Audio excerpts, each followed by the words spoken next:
آپ بجائے press conference کرنے کی، یہ بھی ایک سوال ہے کہ آپس میں آپ ملتے، مولانا سٹیک ہولڈر تھے، ان کے پاس چلے جاتے، ان سے ملاقات کرتے تو معاملہ حل ہو سکتا تھا۔ ان کو بالکل گویا کہ کند چھری سے ذبح کیا گیا، اور اب یہ کہہ رہے ہیں کہ تم بولتے کہ وہ چیخ بھی نہ مارو، چپ کر کے ذبح ہو جاؤ، تو ایسا تو نہیں ہوتا نا دنیا میں۔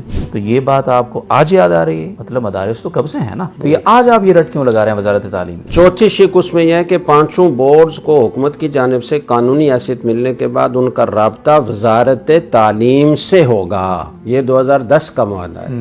دیکھیں، کہہ رہے ہیں کہ تم نے مداخلت کو قبول کیا ہے اور حکومت یہ کرے گی، تو آپ نے مداخلت کو قبول کر رکھا ہے 2010 سے۔ اور مجمع کیا کر رہا ہے؟ مجمع آزاد ہے۔ اچھا، یہ بات کہ جی آپ کا بورڈ تو ایگزیکٹو آرڈر پر کھڑا ہے، یہ کوئی قانون نہیں ہے، تو آپ نے خود حکومت سے مطالبہ کیا ہوا ہے کہ ایگزیکٹو آرڈر کے ذریعے یا ایکٹ کے ذریعے اس کو قانونی حیثیت دی جائے۔ السلام علیکم ورحمۃ اللہ وبرکاتہ۔ ناظرین محترم، حالات آپ کے سامنے ہیں اور ان حالات میں آپ کے بہت سارے سوالات ہمارے سامنے ہیں، اور آج ان میں سے کچھ سوالات کو لے کر، بلکہ بنیادی طور پر 2 سوالات کو لے کر ہم حاضر ہوئے ہیں شیخ الحدیث جامعۃ الرشید رئیس دار الافتاء اور ناظم اعلیٰ مجمع العلوم الاسلامیہ حضرت مفتی محمد صاحب کی خدمت میں۔ 2 سوالات کون سے ہیں؟ خلاصہ پہلے عرض کر دیتا ہوں۔ پہلا سوال یہ کہ ہمیشہ چپ رہنے والے جامعۃ الرشید والے یہ لوگ اس بار ایسا کیا ہوا ہے کہ بولے جا رہے ہیں؟ دوسرا سوال یہ ہے کہ اگر آپ کو سوسائٹی ایکٹ سے اتنا ہی مسئلہ تھا تو سوسائٹی ایکٹ تو کب سے چلا آ رہا ہے نا، اب آ کر وزارت تعلیم کی رٹ لگانا کیوں شروع کر دیا آپ نے؟ کچھ تو دال میں کالا ہے۔ ان 2 چیزوں پہ ڈسکس کریں گے انشاءاللہ آج کی اس نشست میں۔ السلام علیکم ورحمۃ اللہ۔ وعلیکم السلام ورحمۃ اللہ وبرکاتہ۔ سر جی خیریت سے؟ جی الحمدللہ۔ بہت شکریہ۔ حالات آپ دیکھ ہی رہے ہیں تو آپ کے سامنے بھی سوالات ہوں گے۔ پہلا سوال بڑا اسٹریٹ فارورڈ کہ بہت مشکل حالات دیکھے جامعہ رشید نے، اور ہمیشہ تنقید کی زد میں رہا کسی بھی عنوان سے، چاہے وہ اسٹیبلشمنٹ کا عنوان ہو، حکومت کی بی ٹیم کا عنوان ہو یا کوئی اور عنوان ہو۔ پھر مجمع بنا تو چیزیں کنفرم ہونے لگیں، لوگوں کو لگا یہ مل گیا ان کو انعام۔ اس کے بعد ایک پورا ہمارا سوشل بائیکاٹ بھی ہوا، بہت برے حالات تھے وہ، مطلب وہ شاید امیجن بھی کرتے ہیں تو عجیب سا ہوتا ہے، اتنی تنہائی تھی، اتنی عجیب و غریب باتیں تھیں، لیکن ہم چپ تھے، بالکل کچھ نہیں بولے۔ لیکن اس بار ایسا کیا ہوا ہے کہ پریس کانفرنس سے چینل پہ چینل، ہر چینل پہ حضرت خود بیٹھ کے بات کر رہے ہیں اور بڑا کھل کے اس پہ ہم بول رہے ہیں اس ایشو پہ، تو کہاں سے ایسی ہدایات آئی ہیں کہ آپ کو بولنا پڑ گیا ہے؟ بسم اللہ الرحمن الرحیم، نحمدہ ونصلی ونسلم علی رسولہ الکریم۔ ہم اللہ تعالیٰ کا بہت شکر ادا کرتے ہیں کہ اللہ تعالیٰ نے ہمیں خاموشی اختیار کرنے کی عرصہ دراز تک توفیق عطا فرمائی۔ یہ ہمارے حضرت استاذ محترم حضرت مفتی عبدالرحیم صاحب دامت برکاتہم کی تربیت ہے، اور ہمارے حضرت والا حضرت مفتی رشید احمد صاحب قدس سرہ کا فیض ہے کہ اللہ تعالیٰ نے ہمیں تحمل اور بردباری سے کسی حد تک نوازا ہے، ورنہ جس طرح کا طرز عمل ہمارے ساتھ اختیار کیا گیا اور ان 2-3 سالوں میں جو کچھ ہم پر الزامات کی بوچھاڑ ہوئی، کوئی عام لوگ ایسے الزامات کو ایسے چپ چاپ پی جائیں، یہ آج کے دور میں ممکن نہیں ہے۔ تو ہم اللہ کا شکر ادا کرتے ہیں کہ اللہ تعالیٰ نے ہمیں اس کی توفیق عطا فرمائی، اور ہمارے بزرگوں کو اللہ جزائے خیر عطا فرمائے جنہوں نے ہماری یہ تربیت فرمائی۔ اور ہم نے پورے اس عرصے میں اپنے طلباء، اپنے شاگردوں کو، جو ظاہر ہے کہ پورے ملک میں اور ملک کے کونے کونے میں پھیلے ہوئے ہیں اور ان کے مختلف جماعتوں سے تعلق ہیں، اور پھر اپنے ادارے سے ایک دلی وابستگی ہے، ایک والہانہ تعلق ہے، تو ان کو بھی بہت تکلیف ہوتی ہے، اور نوجوان خون ظاہر ہے کہ جذبات ہوتے ہیں، لیکن اس کے باوجود اللہ ان طلباء کو بھی جزائے خیر دے کہ جنہوں نے ہماری ہدایات پر عمل کیا اور خاموشی اختیار کی یا جواب دیا تو بہت ہی شائستگی سے، ادب و احترام سے دیا، چونکہ سارے ہمارے علماء ہمارے لیے قابل احترام ہیں، پھر ہمارے بزرگ ہیں، ہمارے اساتذہ ہیں اور ہمارے قائدین ہیں، تو ہم ان کی کسی طرح بھی بے احترامی کے قائل نہیں ہیں، اور ہمارے طلباء نے بھی ثابت کیا کہ وہ الحمدللہ ہماری تربیت کو قبول کر رہے ہیں۔ جہاں تک بات ہے کہ اب کیوں بولے، کہیں سے ہدایت آئی ہے، تو میں اس کا تھوڑا سا بس منظر بتا دوں کہ جب یہ 10 بورڈ بنے اور جس پر یہ طوفان کھڑا ہوا، اس کے بعد سے پھر وفاق المدارس العربیہ پاکستان کے اکابر، ہمارے بزرگ اور قائد جمعیت حضرت مولانا فضل الرحمن صاحب دامت برکاتہم کو اس وزارت تعلیم کے تحت رجسٹریشن پر اطمینان نہیں ہوا، کسی بھی وجہ سے جو ہماری سمجھ سے بالا ہے۔ ہو سکتا ہے یہ خیال ہو کہ وزارت تعلیم کے تحت جب ہم رجسٹر ہوں گے تو حکومت کی مداخلت کو زیادہ آسان ہوگی، اور سوسائٹی ایکٹ کے تحت رجسٹریشن کرانے میں وہ مداخلت شاید اتنی آسان نہ ہو۔ یہ ایک حسن ظن ہم رکھتے ہیں۔ اس کے علاوہ جو بات ان کے ذہن میں ہے واللہ عالم ہم نہیں جانتے، اور سمجھ میں ظاہری طور پر نہیں آتا کہ سوسائٹی ایکٹ پر کیوں اتنا اصرار ہے۔ تو جب یہ تحریک شروع ہوئی کہ نہیں ہمیں سوسائٹی ایکٹ کے تحت ہی جانا ہے، تو پی ڈی ایم کی حکومت کے آخری دنوں میں، بلکہ آخری دن جی بل پیش ہوا، اور وہ کافی سارے بل تھے وہ۔ ہاں بل تھے، لیکن وہ بل درمیان میں روک دیا گیا، پیش نہیں ہونے دیا گیا۔ اس کے بعد پھر یہ حکومت بنی اور یہ اصرار جاری رہا کہ ہمارا بل پاس کیا جائے، ہمارا بل پاس کیا جائے، لیکن اس کی تشہیر نہیں ہوئی۔ اچھا، وہ اس وقت جو پی ڈی ایم کے آخری دن جو بل تھا وہ بھی بڑے خفیہ طریقے سے تھا، وہ بعد میں پتہ چلا۔ بعد میں پتہ چلا۔ اور اب اس حکومت میں 26ویں ترمیم کا شورا تھا، اور اس میں بہت ساری چیزیں تھیں، اور اللہ تعالیٰ مولانا فضل الرحمان صاحب کو جزائے خیر عطا فرمائے، ان کے بقول کو 56 شقیں تھیں اس کی، اور انہوں نے پھر زور لگا کر اس کو 22 تک محدود کیا، اور کوئی 4-5 شقیں اپنی ڈالی۔ اب وہ 4-5 شقوں میں شاید یہ مدارس بل بھی ہو، لیکن انہوں نے اس کا ذکر نہیں کیا، اور اسمبلی سے بھی پاس کروا لیا، سینٹ سے بھی پاس کروا لیا۔ اور بہت سارے لوگ یہ سوال کرتے ہیں نا کہ جب یہ بل پاس ہو رہا تھا تو اس وقت آپ لوگ کہاں تھے؟ تو ہمیں تو پتہ ہی نہیں تھا، ہمیں تو معلوم ہی نہیں تھا، کیونکہ 26ویں ترمیم میں اس کا بالکل تذکرہ نہیں آیا، اس کو خفیہ رکھا گیا۔ اور جب وہ بل پاس ہوا تو ہمیں پتہ چلا کہ یہ بل پاس ہو گیا، اور ہم سے پہلے اداروں کو پتہ چلا، ڈی جی آر ای جو ہمارا ڈائریکٹوریٹ بنا ہوا ہے مدارس بورڈ کا، تو ان کو پتہ چلا، تو انہوں نے بتایا کہ یہ تو بل پاس ہو گیا ہے۔ اب اس بل میں کیا تھا جس کی بنا پر ہمیں بولنا پڑا؟ اس بل میں یہ تھا کہ یہ بل سوسائٹی ایکٹ 2024 بننے کے وقت میں پہلے سے جو موجود مدرسہ ہے اسے بھی اپنی 6 مہینے کے اندر رجسٹریشن اس ایکٹ کے تحت کرانا لازم ہوگا۔ اور جو ہاں بالکل، اس میں ہر مدرسہ، کوئی بھی مدرسہ ہو، اسے اس سوسائٹی ایکٹ کے تحت رجسٹریشن کرانا لازم ہوگا، اور جو اس سوسائٹی ایکٹ 2024 کے بعد وجود میں آئے گا اسے 1 سال کے اندر اسی سوسائٹی ایکٹ کے تحت رجسٹر کروانا لازم ہوگا۔ تو اب ظاہر ہے اس میں ہمارے 18,600 مدارس، اور اس میں 20-22 لاکھ پڑھنے والے طلباء، ان سب کا مستقبل خطرے میں پڑ گیا۔ جبکہ یہ مدارس کا معاملہ تھا تو امانت دیانت کا تقاضا یہ تھا، انصاف کا تقاضا یہ تھا کہ جب یہ بورڈ بن گئے اور وزارت تعلیم کے ماتحت اتنی بڑی تعداد میں مدارس کی رجسٹریشن ہو چکی، جس میں ہمارے مجمع کے مدارس بھی ہیں، دوسرے وفاقوں کے مدارس بھی ہیں، تو ان سے مشاورت ہوتی۔ جب سے مجمع بنا ہے اور ہمارے اوپر تنقید شروع ہوئی ہے، اس وقت سے ہم مختلف فورمز پر یہ بات کہہ رہے ہیں، اور انفرادی ملاقاتوں میں کہہ رہے ہیں۔ میں اگر کہوں کہ سینکڑوں دفعہ ہم یہ بات کہہ چکے ہیں تو یہ غلط نہیں ہوگا کہ آپس میں بیٹھیں، بات چیت کریں۔ وفاق کے دستور میں یہ لکھا ہوا ہے کہ کوئی بھی اگر اس طرح کا اختلاف پیدا ہوگا تو ایک کمیٹی بنائی جائے گی، اور وہ فریقین کا موقف سنے گی، اور وہ اپنی رپورٹ مرتب کر کے عاملہ کو پیش کرے گی، عاملہ پھر اس کا فیصلہ کرے گی۔ تو یہ ہمارے معاملے میں کیوں نہیں ہوا؟ دستور کے خلاف ورزی کون کر رہا ہے؟ تو بات چیت کے سارے دروازے بند تھے، اور پھر یہ خفیہ طریقے سے اتنا خطرناک بل پاس کروا لیا گیا جس سے 18,600 مدارس کا وجود ختم ہو رہا تھا۔ ان کو بالکل گویا کہ کند چھری سے ذبح کیا گیا، اور اب یہ کہہ رہے ہیں کہ تم بولتے کیوں ہو، چیخ بھی نہ مارو، چپ کر کے ذبح ہو جاؤ۔ تو ایسا تو نہیں ہوتا نا دنیا میں۔ اچھا، اس میں ایک سوال ہے، یہ جب آپ کو پتہ چلا کہ ڈرافٹ میں یہ ہے، ابھی تو صدر کے ظاہر دستخط نہیں ہوئے تھے اور ابھی بھی نہیں ہوئے، خیر، تو آپ بجائے پریس کانفرنس کرنے کی، یہ بھی ایک سوال ہے کہ آپس میں آپ ملتے، مولانا سٹیک ہولڈر تھے، ان کے پاس چلے جاتے، ان سے ملاقات کرتے تو معاملہ حل ہو سکتا تھا؟ ہاں، یہ بہت اچھا سوال ہے، اور یہ کئی لوگوں نے شاید کیا بھی ہے کہ یہ مل لیتے بڑوں سے اور ان سے بات کر لیتے۔ تو بات یہ ہے کہ ہم نے تو جیسے میں نے عرض کیا کہ سینکڑوں دفعہ یہ کہا، ہماری سنوائی نہیں ہوئی، اور اس بل کے آنے کے بعد بھی کوشش کی۔ ہمارے استاذ محترم حضرت مفتی عبدالرحیم صاحب دامت برکاتہم اسلام آباد میں تھے، انہوں نے مولانا ضیاء الرحمن صاحب جو حضرت مولانا فضل الرحمان صاحب کے بھائی ہیں ان کو فون کیا، میسج کیا، میسج انہوں نے تھوڑا دیر سے دیکھا، پھر ان کی کال آئی اور انہوں نے معذرت کی کہ میں دیکھ نہیں سکا جلدی، تو میں کوشش کرتا ہوں آپ کے لیے وقت لینے کی۔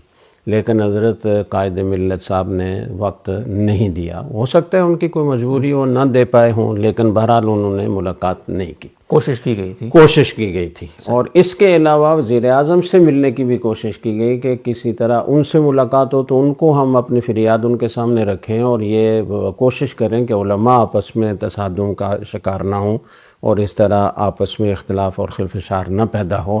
ہم اندرون خانہ ہی اس کی اصلاح کروا لیں. لیکن وزیر اعظم سے بھی بدقسمتی سے ملاقات نہ ہو سکی اور اس طریقے سے پھر ہمیں مجبوراً پریس کے سامنے جانا پڑا اور میڈیا میں اپنی فریاد رکھنا پڑی کہ ہمارے ساتھ یہ زیادتی ہو رہی ہے.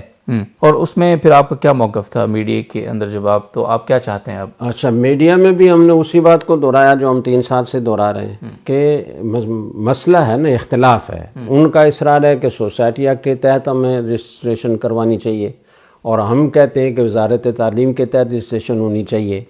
تو اب یہ اختلاف ہے تو اس کو بیٹھ کر بات چیت سے حل کیا جائے، بجائے اس کے کہ اس کو سڑکوں پر لے کر جائیں اور ایک تصادم کی کیفیت حکومت کے ساتھ بھی پیدا کریں اور آپس میں بھی گتھم گتھا ہوں اور پگڑیاں اچھالیں. اس وقت جو علماء کی ذمہ داری تھی وہ تو یہ تھی کہ وہ جو متفق علیہ منکرات معاشرے میں پھیلے ہوئے ہیں اور جو عصری تعلیمی اداروں میں الحاد اور بے دینی کا طوفان آیا ہوا ہے، متفق ہو کر اس کے لیے کام کرتے، اس کا سد باب کرتے، بجائے اس کے آپس میں ایک دوسرے پر تنقید پر ساری قوتیں صرف ہو رہی ہیں. تو ہمارا تو اب بھی مطالبہ ہے، اس پریس کانفرنس میں بھی ہم نے اسی بات کو دہرایا کہ مسئلہ ہے تو اس کا حل بہتر یہی ہے کہ ہم آپس میں بات چیت سے ایک دوسرے کی بات سنیں. سوسائٹی ایکٹ میں کیا نقصانات ہیں ہماری نظر میں اور ان حضرات کی نظر میں کیا فوائد ہیں، وزارت تعلیم کے تحت رجسٹر ہونے میں کیا فوائد ہیں ہماری نظر میں اور ان کی نظر میں کیا نقصانات ہیں.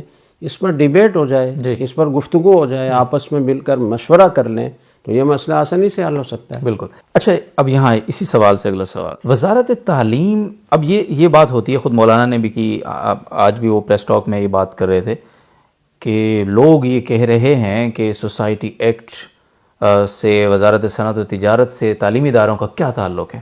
تعلیمی ادارے تو تعلیم کے ساتھ، تعلیم کی وزارت کے ساتھ وابستہ ہونے چاہیے. تو یہ بات آپ کو آج یاد آ رہی ہے؟ مطلب مدارس تو کب سے ہیں نا، تو یہ آج آپ یہ رٹ کیوں لگا رہے ہیں وزارت تعلیم کی؟ یہ بھی بہت اچھا سوال ہے. لوگ یہ سمجھتے ہیں کہ یہ پہلی دفعہ ہم نے یہ آواز لگائی ہے وزارت تعلیم کی. ایسا نہیں ہے. میں تلاش کرتا ہوں، اگر مجھے ملتا ہے تو میں وہ معاہدہ کے کچھ سکے پڑھ کے آپ کو سناتا ہوں کہ یہ مذاکرات 2000 سے چل رہے ہیں. اس لیے کہ قاری محمد حنیف جالندھری صاحب کا دسمبر 2010 کے اشریہ شمارے میں ایک مضمون شائع ہوا اور اس میں انہوں نے فرمایا کہ یہ جو اکتوبر میں ہمارا معاہدہ ہوا ہے حکومت پاکستان سے، ایسا نہیں کہ وہ اچانک ہو گیا، اس کے پیچھے 10 سال کی محنت اور مذاکرات ہیں. اور اس مذاکرات میں یہی بات کہی جا رہی تھی کہ ہمیں وزارت تعلیم کے ماتحت کیا جائے. ہم تعلیمی ادارے ہیں تو تعلیمی اداروں کا تعلق وزارت تعلیم سے ہے، اس کا کیا تعلق ہے وزارت داخلہ سے، اس کا کیا تعلق ہے وزارت صنعت و تجارت سے. کبھی آپ ادھر بھیج دیتے ہیں، کبھی آپ ادھر بھیج دیتے ہیں. اس میں وزارت تعلیم کی صراحت ہے اس معاہدے؟ وزارت تعلیم کی صراحت ہے. میں آپ کو اس کی کچھ سکے پڑھ کے سنا دیتا ہوں. جی، یہ ہے جناب والا معاہدہ. عنوان ہے اس کا معاہدہ مابین حکومت پاکستان اور اتحاد تنظیمات مدارس پاکستان. جی. اور اس کی شق نمبر 1 ہے کہ اتحاد تنظیمات مدارس کی قیادت نے اس امر پر اتفاق کیا کہ میٹرک مساوی ثانویہ عامہ اور انٹرمیڈیٹ مساوی ثانویہ خاصہ کے نصاب میں لازمی عصری مضامین کو شامل کریں گے. دوسری شق ہے، دوسرا نمبر ہے، اتحاد تنظیمات مدارس میں شامل 5 بورڈز اپنا دینی نصاب طے کرنے میں آزاد اور خود مختار ہوں گے اور لازمی عصری مضامین حکومت پاکستان کے مجوزہ نصاب کے مطابق ہوں گے. یعنی آپ اپنا نصاب بھی نہیں بنا سکتے بلکہ حکومت پاکستان کا جو نصاب چل رہا ہے آپ وہی پڑھانے کے پابند ہیں. اور مجمع کیا کر رہا ہے؟ مجمع آزاد ہے. اچھا. ہمیں الغزالی یونیورسٹی بھی کا چارٹر بھی ملا ہے اور یونیورسٹی اپنے نصاب بنانے میں آزاد ہوتی ہے. اسکول بورڈ بھی ہے. اسکول بورڈ بھی ہے اور ہمارا مدرسے کا پورا نظام بھی ہے. تو ہم عصری تعلیم اپنی مرضی سے نصاب بنا سکتے ہیں. ہم ابھی بنا نہیں پائے پورا نصاب، ہم نے جزوی طور پر تبدیلیاں کی ہیں یا انتخاب کیا کتابوں کا، کوئی کسی بورڈ کی کوئی کسی بورڈ کی، لیکن ہم نصاب بنانے پر کام کر رہے ہیں اور ہم اپنا نصاب بنائیں گے، متعارف کروائیں گے انشاءاللہ. تیسری شق اس میں یہ ہے کہ اتحاد تنظیمات مدارس کے 500 رکن بورڈز کو پاکستان میں قائم دیگر تعلیمی بورڈز کی طرح act of parliament executive order کے ذریعے یا اپنی گئے اس بیچ میں وہ سلیش جی اور کے ذریعے باضابطہ قانونی حیثیت دی جائے گی. تو یہ بات کہ جی آپ کا بورڈ تو ایگزیکٹو آرڈر پر کھڑا ہے، یہ کوئی قانون نہیں ہے، تو آپ نے خود حکومت سے مطالبہ کیا ہوا ہے کہ ایگزیکٹو آرڈر کے ذریعے یا ایکٹ کے ذریعے اس کو قانونی حیثیت دی جائے. تو ایگزیکٹو آرڈر بھی قانونی حیثیت دلانے کے لیے کافی ہوتا ہے اور انشاءاللہ وہ ایکٹ بھی بن جائے گا انشاءاللہ. تو یہ ہے. چوتھی شق اس میں یہ ہے کہ 500 بورڈز کو حکومت کی جانب سے قانونی حیثیت ملنے کے بعد ان کا رابطہ وزارت تعلیم سے ہوگا. یہ 2010 کا معاہدہ ہے اور 10 سال اس سے پہلے مذاکرات چلتے رہے ہیں. تو طویل عرصے سے یہ مطالبہ کیا جا رہا ہے کہ ہمیں وزارت تعلیم سے جوڑا جائے. اس کے ماتحت کرنا الگ بات ہے، اس کے تابع بنانا الگ بات ہے، اور اس کے ماتحت رجسٹریشن کا عمل الگ بات ہے. صحیح، اس سسٹم میں آنا سسٹم میں آنا وہ اس پر گفتگو کریں گے تو پھر لمبی ہو جائے گی. ہم اس حصے کو چھوڑ دیتے ہیں کہ یہ کیوں ضروری تھا. عصری مضامین کی تعلیم 5ویں شق ہے. عصری مضامین کی تعلیم اور امتحانات کے معیار میں یکسانیت پیدا کرنے کے لیے ہر بورڈ کی مجلس نصاب میں حکومت اپنے 2 نمائندے نامزد کرے گی. دیکھیں کہہ رہے ہیں کہ تم نے مداخلت کو قبول کیا ہے اور حکومت یہ کرے گی، تو آپ نے مداخلت کو قبول کر رکھا ہے 2010 سے. وہ اپنے نمائندے باقاعدہ نامزد کرے گی اور وہ آپ کی نصاب کمیٹی میں شامل ہوں گے اور وہ ان کی رائے سنی جائے گی. جبکہ ہم نے اپنے بورڈ میں یہ کیا کہ ہم آپ کے نمائندوں کو اپنی کسی کمیٹی میں شامل نہیں کریں گے. عصری تعلیم پڑھانے کے لیے مدارس کو تھوڑی دقت تھی وسائل کے اعتبار سے، اور یہ اکابر کے ساتھ مذاکرات میں بھی ڈسکس ہوا 19 والے میں. اس کی وہ ہم چھوڑ دیتے ہیں ابھی فی الحال. بالکل. تو اس میں اس بات پر بات اٹکی ہوئی تھی کہ جو ہے نا وہ حکومت یہ کہہ رہی تھی کہ ہم خود اساتذہ متعین کریں گے، اور وفاق المدارس والے اتحاد تنظیمات والے یہ کہہ رہے تھے کہ یہ مسئلہ ہوگا ہم خود منتخب کریں گے. ہم نے ان سے منوایا کہ اساتذہ ہر مدرسہ یا بورڈ وہ خود متعین کرے گا.